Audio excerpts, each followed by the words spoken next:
Hello friends, good morning. मैं विनोद कुमार, सहायक आचार्य राजनीति विज्ञान, वीर बाला कालीबाई राजकीय कन्या महाविद्यालय डूंगरपुर।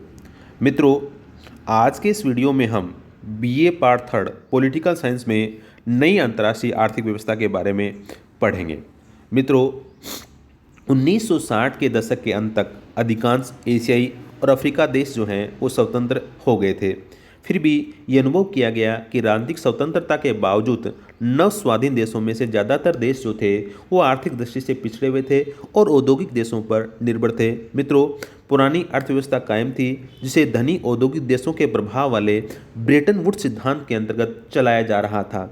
मित्रों, तीसरी दुनिया के नव स्वाधीन राष्ट्रों और उनके संगठित मंच गुटनिरपेक्ष आंदोलन ने धनी और निर्धन देशों के आर्थिक मामलों और नई अंतर्राष्ट्रीय अर्थव्यवस्था के मसले को उठाया। मित्रों, आपको ध्यान रखना है कि अंतर्राष्ट्रीय राजनीति और अर्थशास्त्र की शब्दावली में 1970 के दशक में एक नई अवधारणा का प्रचलन हुआ जिसे नई अंतर्राष्ट्रीय आर्थिक व्यवस्था के नाम से जाना जाता है। मित्रों, आपको ध्यान रखना है कि नई अंतर्राष्ट्रीय अर्थव्यवस्था की स्थापना का प्रमुख उद्देश्य वर्तमान भेदभावपूर्ण आर्थिक संबंधों का निर्धारण नए सिरे से करना है। मित्रों, नई अंतर्राष्ट्रीय अर्थव्यवस्था के समर्थक देशों का मानना है कि विकसित और विकासशील देशों में गहरी आर्थिक असमानता है। वर्तमान व्यवस्था धनी या विकसित देशों के हितों की ही पोषक है। नई अंतर्राष्ट्रीय अर्थव्यवस्था का उद्देश्य वर्तमान व्यवस्था को समाप्त करके इसे न्यायपूर्ण व समान बनाना है ताकि यह विकासशील देशों के भी हितों की पोषक बन जाए। मित्रों, नई अंतर्राष्ट्रीय आर्थिक व्यवस्था का प्रमुख ध्येय नव उपनिवेशवाद को समाप्त करके अंतर्राष्ट्रीय आर्थिक संस्थाओं को अधिक तर्कसंगत बनाना है। मित्रों, नई अंतर्राष्ट्रीय आर्थिक व्यवस्था अवधारणा से अभिप्राय है नवोदित विकासशील देशों के मन में इस बात की उत्कंठा कि उनका आर्थिक विकास पूंजीवादी देशों की स्वेच्छा पर निर्भर न रहे, बहुराष्ट्रीय निगम उन्हें कच्चा माल उत्पन्न करने वाले उपनिवेश न माने, विश्व आर्थिक व्यवस्था का संचालन एक दूसरे की संप्रभुता का आदर, हस्तक्षेप तथा कच्चे माल पर उत्पादक राष्ट्र का पूर्णाधिकार आदि सिद्धांतों पर हो।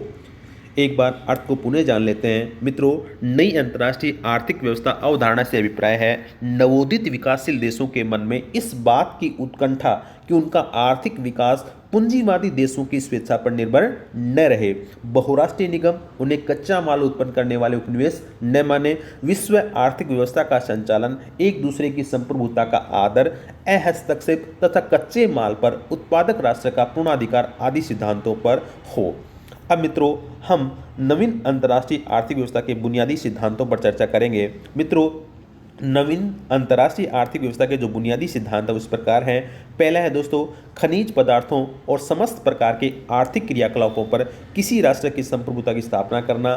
दूसरा है दोस्तों, कच्चे माल की कीमत को घटाने बढ़ाने की प्रवृत्ति का निरोध तथा कच्चे माल और तैयार माल की कीमतों में ज़्यादा अंतर न होना। तीसरा है दोस्तों, विकसित देशों के साथ व्यापार की वरीयता का विस्तार। चौथा है दोस्तों, विश्व मुद्रा व्यवस्था में सामान्यीकरण करना। पांचवा है दोस्तों, विकासशील देशों द्वारा उत्पादित औद्योगिक माल के निर्यात को प्रोत्साहन देना। छठा है मित्रों, विकासशील देशों द्वारा विकसित देशों के मध्य तकनीकी उत्थान की खाई को पाटना। सातवां है मित्रों, विकासशील देशों पर वित्तीय ऋणों के भार को कम करना। और आठवां है बहुराष्ट्रीय निगमों की गतिविधियों पर समुचित नियंत्रण लगाना। एक बार इन सिद्धांतों को पुनः देख लेते हैं। मित्रों, पहला है खनिज पदार्थों और समस्त प्रकार के आर्थिक क्रियाकलापों पर किसी राष्ट्र की संप्रभुता की स्थापना करना। दूसरा है कच्चे माल की कीमत को घटाने बढ़ाने की प्रवृत्ति का निरोध तथा कच्चे माल और तैयार माल की कीमतों में ज़्यादा अंतर न होना। तीसरा है विकसित देशों के साथ व्यापार की वरीयता का विस्तार। चौथा है विश्व मुद्रा व्यवस्था में सामान्यीकरण करना। पांचवा है विकासशील देशों द्वारा उत्पादित औद्योगिक माल के निर्यात को प्रोत्साहन देना। छठा है विकासशील देशों द्वारा विकसित देशों के मध्य तकनीकी उत्थान की खाई को पाटना। सातवां है विकासशील देशों पर वित्तीय ऋणों के भार को कम करना। और आठवां है बहुराष्ट्रीय निगमों की गतिविधियों पर समुचित नियंत्रण लगाना। दोस्तों, उपयुक्त सभी मांगे विश्वव्यापी हैं और विकासशील तीसरी दुनिया के राष्ट्रों के हितों के अनुकूल हैं। मित्रों, संयुक्त राष्ट्र महासभा ने मई 1974 में अपने विशेष अधिवेशन में नई अंतर्राष्ट्रीय आर्थिक व्यवस्था की स्थापना हेतु पारित घोषणा एवं कार्यक्रम में वर्तमान प्रचलित आर्थिक व्यवस्था का नया ढांचा प्रस्तुत किया। नवीन आर्थिक व्यवस्था की स्थापना की मांग साम्राज्यवाद विरोधी ऐसी मांग है जिससे एशिया, अफ्रीका और लैटिन अमेरिका के अधिकांश राष्ट्र सहमत हैं। समाजवादी खेमे के राष्ट्रों ने इन मांगों का समर्थन किया है। अब दोस्तों, हम चर्चा करते हैं नई अंतर्राष्ट्रीय अर्थव्यवस्था की मांग की ऐतिहासिक पृष्ठभूमि की।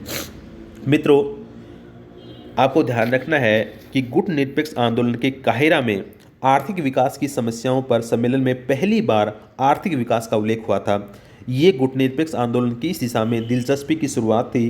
काहिरा सम्मेलन में मुख्य बल सहायता और सुधरे व्यापार संबंधों पर दिया गया। दोस्तों, लुसाका शिखर सम्मेलन 1970 में गुटनिरपेक्ष देशों ने आर्थिक और विकास संबंधी मामलों पर विकसित और औद्योगिक देशों के साथ सामान्य पहल का संकल्प किया। दोस्तों, सितंबर 1973 में अल्जीयर्स में चौथे गुट निरपेक्ष शिखर सम्मेलन में गुट निरपेक्ष देशों ने धनी देशों की शोषक प्रवृत्ति का पर्दाफाश करते हुए प्रचलित अंतर्राष्ट्रीय अर्थव्यवस्था द्वारा स्थापित असमानताओं की ओर ध्यान आकर्षित किया। मित्रों, अल्जीयर्स आह्वान अनसुना नहीं रहा। असल में गुट निरपेक्ष देशों की इसी पहल के क्रियान्वयन के रूप में ही संयुक्त राष्ट्र महासभा का छठा विशेष अधिवेशन बुलाया गया, जिसने 1 मई 1974 को नई अंतर्राष्ट्रीय अर्थव्यवस्था स्थापित करने की घोषणा और कार्यवाही योजना के ऐतिहासिक प्रस्ताव पारित किए। तब से अब तक इस दिशा में 3 महत्वपूर्ण कदम उठाए गए। नंबर 1, नई अंतर्राष्ट्रीय आर्थिक व्यवस्था की स्थापना के लिए संयुक्त राष्ट्र घोषणा। मित्रों, 1 मई 1974 को संयुक्त राष्ट्र की महासभा ने अपने छठे विशेष सत्र में नई अंतर्राष्ट्रीय आर्थिक व्यवस्था को स्थापित करने के लिए घोषणा को पारित किया। नंबर 2, नई अंतर्राष्ट्रीय व्यवस्था की स्थापना के लिए कार्यवाही हेतु कार्यक्रम।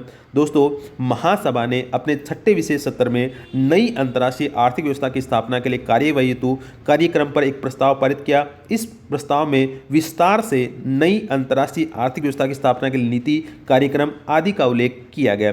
तीसरा है दोस्तों, राज्यों के आर्थिक अधिकारों एवं कर्तव्यों का चार्टर। दोस्तों, आपको ध्यान रखना है कि दिसंबर 1974 को महासभा ने अपने 29वें अधिवेशन में एक संकल्प अंगीकार किया, जो आर्थिक अधिकार तथा कर्तव्य चार्टर के रूप में जाना जाता है। चार्टर की उद्देशिका में चार्टर के उद्देश्य पर बल दिया गया है, अर्थात चार्टर विकसित तथा विकासशील देशों के हितों को साम्य, प्रभुत्व, संपन्नता, समानता तथा स्वतंत्रता पर आधारित अंतर्राष्ट्रीय आर्थिक संबंधों की नई प्रणाली की स्थापना के लिए प्रभावी तंत्र को गठित करेगा। चार्टर अध्याय 2 के अधीन राज्यों के आर्थिक अधिकारों तथा कर्तव्यों का उल्लेख किया गया है। तो मित्रों, ये थी नई अंतर्राष्ट्रीय अर्थव्यवस्था की मांग की ऐतिहासिक पृष्ठभूमि।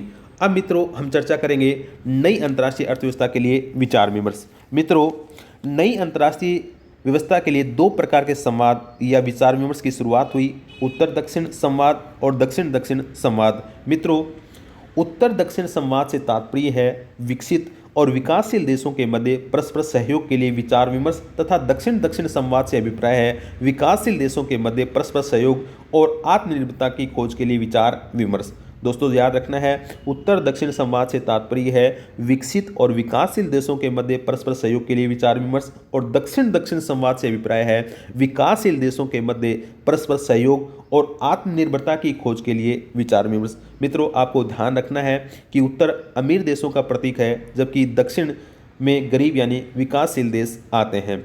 मित्रों, उत्तर दक्षिण संवाद और दक्षिण दक्षिण संवाद का हम अगले वीडियो में अलग से अध्ययन करेंगे। दोस्तों, आज के इस वीडियो में हमने नई अंतर्राष्ट्रीय अर्थव्यवस्था के बारे में जानने का प्रयास किया है। अगले वीडियो में एक नए टॉपिक के साथ फिर मिलेंगे।